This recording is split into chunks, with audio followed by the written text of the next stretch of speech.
இந்த படம் பார்த்தா நமக்கு என்ன ஞாபகம் வரும்? ஒன் டே சிஎம் இருந்தா எப்படி இருக்கும் அப்படின்னு தோணும். ஆனா ஒன் டே மட்டும்தான் சொர்க்கத்துல நீ இருக்க முடியும், அதுக்கப்புறம் நீ நரகத்துக்கு போயிடணும் அப்படின்னு சொல்லி ஒருத்தனை சொல்றாங்க. அவன் யாரு, அவனை ஏன் அப்படி சொன்னாங்கன்னா நம்ம இந்த கதையில தெரிஞ்சுக்க போறோம். இவன் ஃபாலோ பண்ண ஃபார்முலா வந்து 3C. இந்த 3C ஃபாலோ பண்ணி அவன் எப்படி தொடர்ந்து சொர்க்கத்திலே இருந்தான் அப்படின்றத நம்ம இந்த கதையில தெரிஞ்சுக்க போறோம். அதாவது இந்த சித்ரா பௌர்ணமியில சித்ரகுப்தன் வழிபாடு ரொம்ப ரொம்ப முக்கியமானதுங்க. சித்ரா பௌர்ணமி இந்த சித்திரை மாதத்துல வரக்கூடிய சித்திரை நட்சத்திரத்துல சித்ரகுப்தன் வழிபாடு இவன் செஞ்சிருக்கான். அந்த 3C இதுதான். சித்திர நட்சத்திரத்துல சித்ரா பௌர்ணமி அப்போ சித்ரகுப்தன் வழிபாடு இவன் செஞ்சதுனால அவனுக்கு ஒரு பிராத்தம் கிடைச்சது. இவனோட வாழ்க்கை வரலாறு என்ன தெரியுமா? ஒரு வியாபாரி இருந்தாரு, ரொம்ப பெரிய வியாபாரி. அவருக்கு ஒரே ஒரு மகன் தான். அவன் பேரு தேவதத்தன். இவன் வந்து ரொம்பவே செல்வாக்கோட இருந்ததுனால அவனை சுத்தி எப்பவுமே நண்பர்கள் இருந்தாங்க. அவனுடைய பணத்தை வாங்குறதுக்காக தான். அவன் சூதாட்டம், பொழுதுபோக்கு அப்படின்னு சொல்லி எல்லா விதத்திலையும் தன்னுடைய செல்வங்களை இழந்து முடிச்சாச்சு. கிட்டத்தட்ட அவனுக்கு 60 வயசு ஆயிடுச்சு. அப்போ ஒரு நாள் அவனை ஒரு மகான் சந்திக்கிறாரு. நீ வந்து இது வரைக்கும் வாழ்க்கையில ஒண்ணுமே உருப்படியா பண்ணல, அதாவது எந்த புண்ணிய காரியமும் பண்ணல, இனிமேலாவது பண்ண, நீ சித்திரகுப்தன் வழிபாடு செய்ய அப்படின்னு சொல்றாரு. அப்பதான் அவன் இந்த 3C ஃபாலோ பண்றான். அதாவது சித்திரை மாதம் சித்திரை நட்சத்திரத்துல சித்திரகுப்தன் வழிபாடு ஒரு நாள் செய்யறான். அப்படி செய்யும் பொழுது அவனுக்கு இரவு ஒரு கனவு வருது. அந்த கனவுல என்ன சொல்றாங்க அப்படின்னா, நீ வந்து இன்னும் 7 நாள் தான் உயிரோட இருக்க போற, அதுக்கப்புறம் இறந்துருவ, அடுத்த பிறவியில 4 கால் உள்ள பிராணியா நீ பிறப்ப அப்படின்னு சொல்லி கனவு வருது. அந்த கனவுல சித்திரகுப்தன் தான் வந்து பேசுறாரு. இத கேட்டோன்னே அவனுக்கு ரொம்ப மனசு சங்கடமாயிடுது.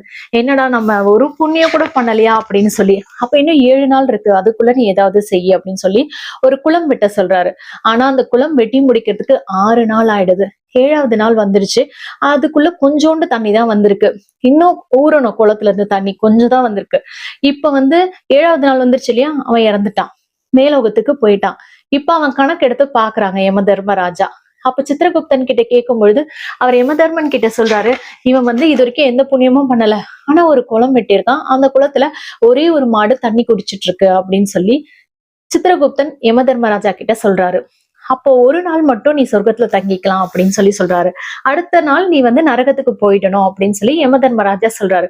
நீ முதல்ல சொர்க்கத்துல இருக்க விரும்புறியா, நரகத்துக்கு போக விரும்புறியா அப்படின்னு கேட்கும்போது இவனும் இந்த தேவதத்தன் என்ன சொல்றான், நான் சொர்க்கத்திலேயே இருக்கேன் அப்படின்னு சொல்லி ஒரு நாள் சொர்க்கத்துல இருக்க அனுமதி வாங்கியாச்சு, சொர்க்கத்திலேயே இருக்கான். அப்ப அடுத்த நாள் அவனை நரகத்துக்கு அனுப்பணும் இல்லையா, அந்த குளத்துல 2வதா இன்னொரு மாடு வந்து தண்ணி குடிச்சிட்டு இருந்ததான். அப்ப இன்னொரு நாள் அவனுக்கு எக்ஸ்டெண்ட் ஆச்சு. சரி இங்கே நீ தங்கலாம் அப்படின்னு சொல்லி சொல்றாங்க. அதுக்கப்புறம் அந்த ஊர்ல ரொம்ப மழை பெஞ்சுதான், அதிகமான மழை பெஞ்சுதான். அந்த குளம் ஃபுல்லா தண்ணி தேங்கி பெரிய குளமா தெரிஞ்சுதான். அதனால அங்க வாழ்ந்த அத்தனை மிருகங்களும் கால்நடைகளும் வந்து வந்து தண்ணி குடிச்சிட்டே இருக்க இருக்க இவனுக்கு புண்ணிய கணக்கு அதிகமாயிட்டே இருந்ததாம். அதிகமாக அதிகமாக அவன் தொடர்ந்து சொர்க்கத்திலேயே இருக்க ஆரம்பிச்சுட்டான். எப்படி பாத்தீங்களா?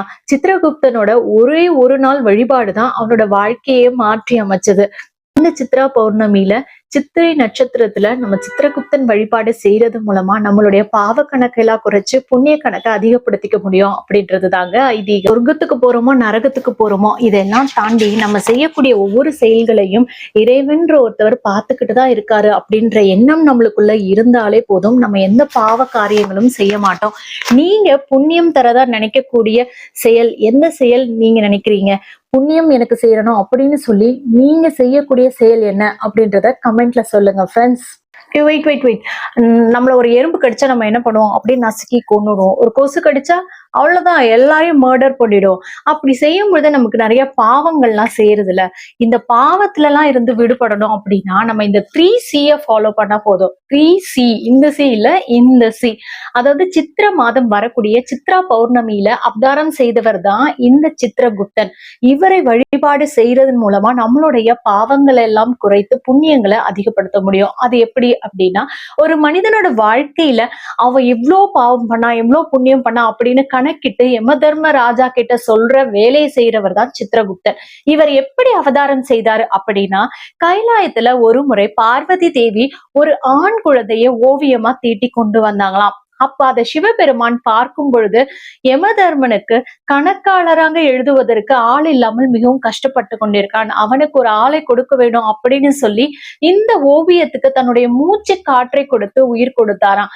அப்படி சித்திரத்திலிருந்து உருவானவர் தான் சித்திரகுப்தன். அதனாலதான் சித்திரகுப்தன்னு சொல்றோம். இன்னொரு பொருள் விளக்கமும் இருக்கு. சித் அப்படின்னா மனம்னு அர்த்தம். குப்தா அப்படின்னா மறைவுன்னு அர்த்தம். அதாவது நம்ம மனதுக்குள்ள ஒளிந்திருக்கக்கூடிய மறைந்திருக்கக்கூடிய பாவங்களையும் புண்ணியங்களையும் கணக்கிட்டு சொல்வதனால இவர் பேரு சித்திரகுப்தன் அப்படின்னு சொல்றோம். இவரு பிறக்கும் பொழுதே கையில எழுத்தாணியோடும் ஏட்டோடையும் பிறந்தாருன்னு சொல்லப்படுது. கையில ஒரு புத்தகம் வச்சிருக்காருல்ல, இது பேரு அக்கர சந்தானி அப்படின்னு சொல்லப்படுது.